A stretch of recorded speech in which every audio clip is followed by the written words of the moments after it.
So thanks so much for coming and having a chat with me today, Georgia, about your time at the Paralympic Games in London. My pleasure. This is so awesome. So did you always dream of being a Paralympian? Not always.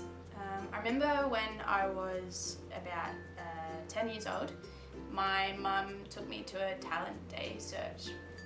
There was a Paralympian there, his name was Heath Francis. He's from Newcastle, and he was there, and we did a whole heap of tried a lot of sports, and he thought that I had a fair bit of talent. But I was still really, really young, and I wasn't entirely sure if I wanted to do it or not, because I knew there was a lot of work, and I was still 10 years old.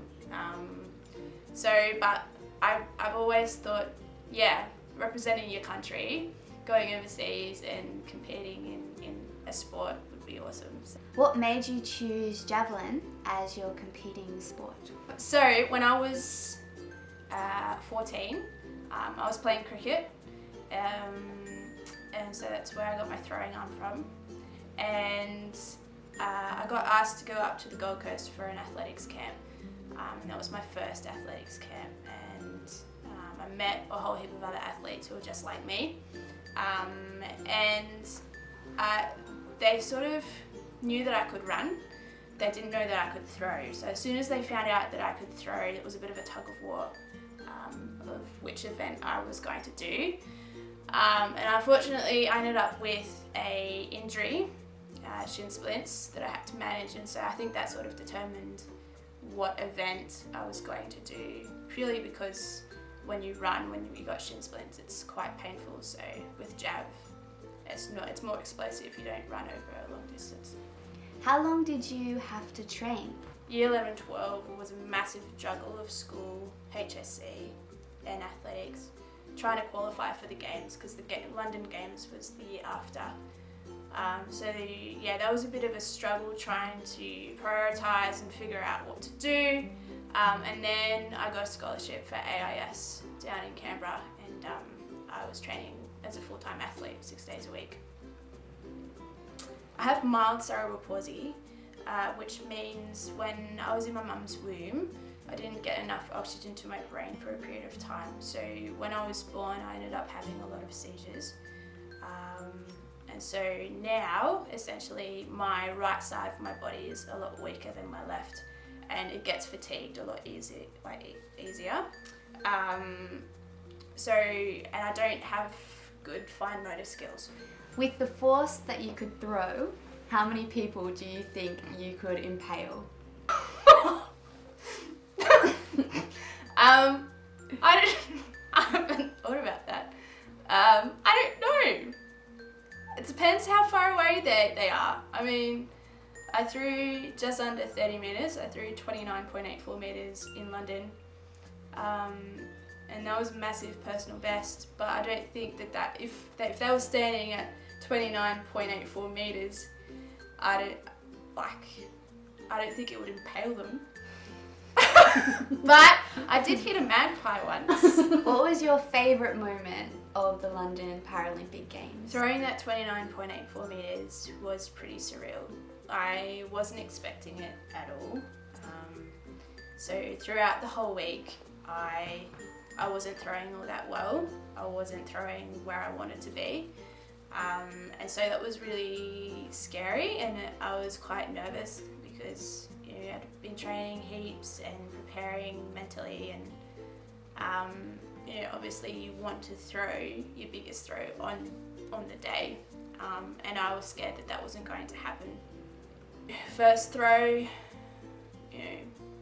came out with a 29.84 metre distance, and I think that was 1.5 metres more than my previous personal best. So I was sort of up in the clouds, like I didn't really know what was going on. It was so surreal. I was a bit overwhelmed. Seeing my family, I think, was quite a big moment. Feeling all these emotions, not entirely sure what to do with them.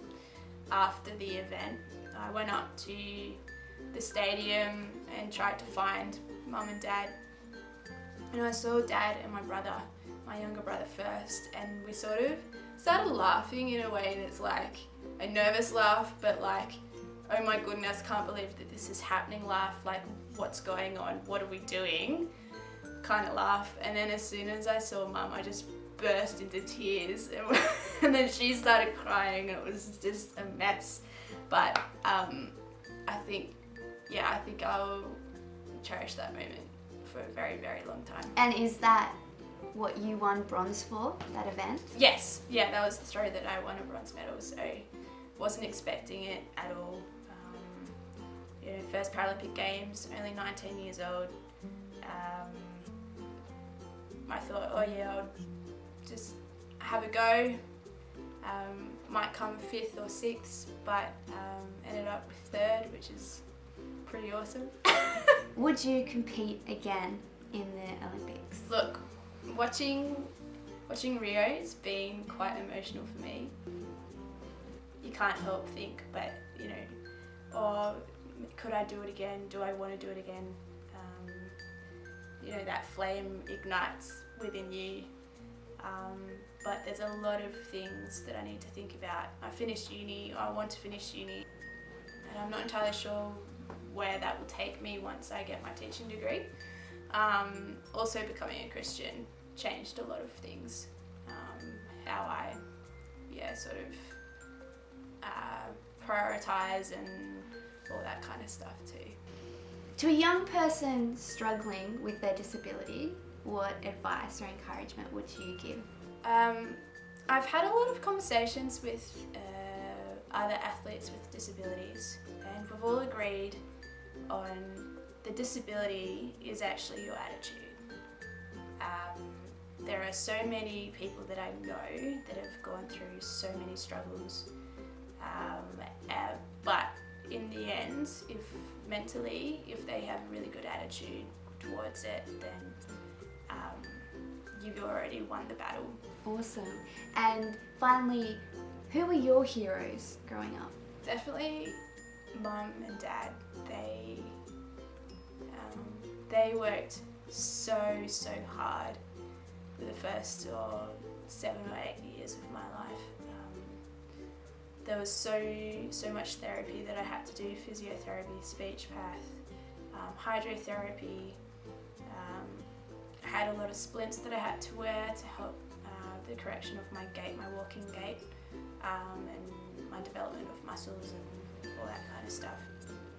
I feel that if they didn't put in all that effort, I wouldn't be as able as I am today, and I'm so grateful and thankful for that because I've been able to do so many things. Well, thank you so much for coming and having a chat with me, Georgia. I've been a huge encouragement, and yeah, we're so proud that you were able to go to the Olympics and win us bronze for Australia. No problem. Thank you.